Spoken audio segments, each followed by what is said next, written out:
안녕하세요. 꿈꾸는 연금술사 파로스입니다. 몇 달 전 배가 몹시 아파 응급실을 가야 한 적이 있었습니다. 그런데 저의 배를 진찰하신 의사 선생님께서 이건 특별히 잘못된 배로 보이지 않습니다. 라고 하시며 장염약을 처방해 주셨습니다. 에고, 내가 고작 장염으로 아프다고 끙끙거렸구나 하는 생각을 하며 집으로 돌아왔습니다. 몇 년째 저는 어쩌다 한 번씩 배가 아프다 말다 해서 별 생각 없이 넘겼습니다. 그러다 작년 저는 어쩌다 어느 시골 마을에서 몇 달 농사를 짓게 된 적이 있었습니다.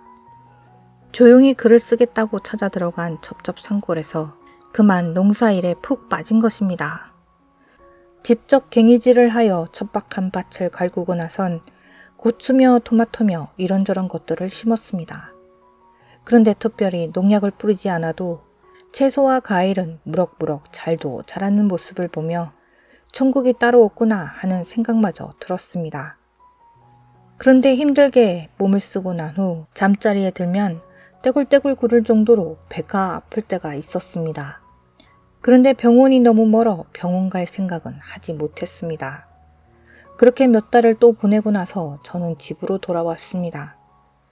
그런데 어느 날 갑자기 배가 미칠 것처럼 아프기 시작하는 것입니다. 그야말로 숨을 쉬기 어려울 정도로 매우 아팠습니다. 저의 의식 저 너머에서 병원을 가라, 너 그러다 죽는다 라는 소리가 들려오는 것이 아니겠습니까?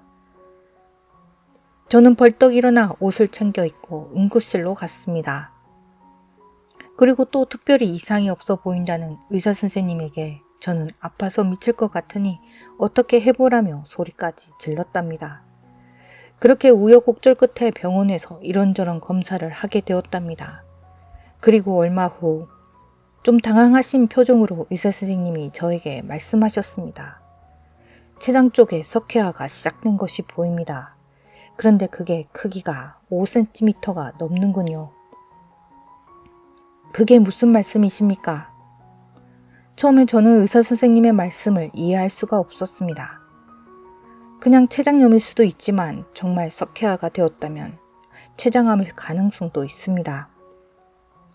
그 말에 저의 머릿속이 하얘지고 말았습니다. 정신도 차릴 시간 없이 저는 곧바로 입원을 했고 병원에서 여러 가지 검사를 다시 시작하였습니다. 체혈실에서 간호사가 피를 뽑는데 내가 빨리 죽을 수도 있겠구나 하는 생각이 들면서 눈물이 왈칵 쏟아지려는 것을 간신히 참아야 했습니다. 그렇게 여러 가지 검사가 끝나고 병실에 홀로 남게 된 저는 멍하니 천장을 보며 누웠습니다. 근데 참 이상하지 뭡니까? 죽어야 한다면 그냥 받아들이자 라는 생각이 제 내면 깊은 곳에서 올라오는 것이 아니겠습니까? 그러자 내내 긴장하고 있었던 등과 목에 근육이 스르르 풀리더니 마음이 무척이나 편안해지는 것입니다.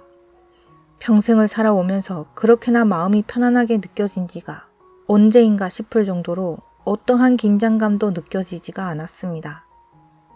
어린 시절 저는 죽음을 몹시나 두려워하던 아이였습니다. 4살 때였던 것 같습니다. 친할머니가 돌아가시자 흰 상복을 입은 사람들이 커다란 상녀를 메고 길을 나섰습니다. 그 상녀 뒤를 흰옷을 입은 어머니가 서럽게 울며 쫓아가던 모습이 아직도 생생할 정도로 어린 저에게는 그 사건이 커다란 충격으로 남아 있었습니다. 그날의 경험 탓이었는지 저는 죽음은 사랑하는 사람과의 이별이라 생각하며 죽음에 대한 커다란 공포가 있었습니다. 그리고 체열실에서 아직 젊은데 이렇게나 죽음이 빨리 찾아올 줄이야 라는 생각이 들면서 온몸이 벌벌 떨리는 것 같더니 병실에 홀로 있게 되었을 때 죽음도 그냥 받아들이자는 생각을 하니 마음이 그저 고요해지고 편안해지는 것입니다. 그리고 마음 공부가 이렇게나 좋은 것이었구나. 내가 마음 공부를 해놓지 않았다면 이런 일 앞에서 참으로 괴로워했겠구나 라는 생각이 들었습니다. 마음이 고요해지자 무료해진 저는 가지고 갔던 태블릿을 집어들었습니다. CT 검사 결과에 대해 다음날 아침 다른 의사 선생님들도 보신다 하여 그때까지 영화를 보면서 무료감을 달래기 위해서였습니다. 그런데 태블릿을 열어 가장 먼저 눈에 들어온 영화가 윤계상 씨가 주연으로 나오는 유체이탈이었습니다. 저는 아무 생각 없이 영화를 시청하기 시작했습니다. 그런데 저는 이 영화를 보면서 비록 내가 죽을지라도 나의 영혼은 또 다른 여행을 하겠구나 하는 생각을 하였습니다. 이제 모든 것이 끝나게 되니 마음이 참 홀가분하다는 생각을 해놓고선 영화를 보기 시작하자 우리는 인간의 모습을 한 신의 여행자라는 사실을 떠올린 것입니다.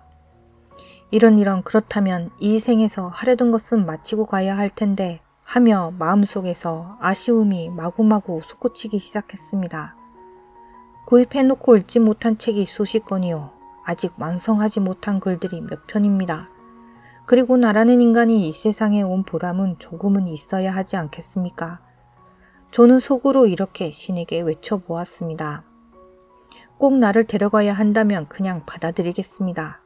그래도 마치 사지가 기름에 튀겨져 있는 듯한 마음의 고통을 평생 살아가면서 몇 번이나 겪어보았던 제가 다만 몇 사람에게라도 그 고통에서 벗어날 수 있었던 방법은 전하고 가야 하지 않겠습니까?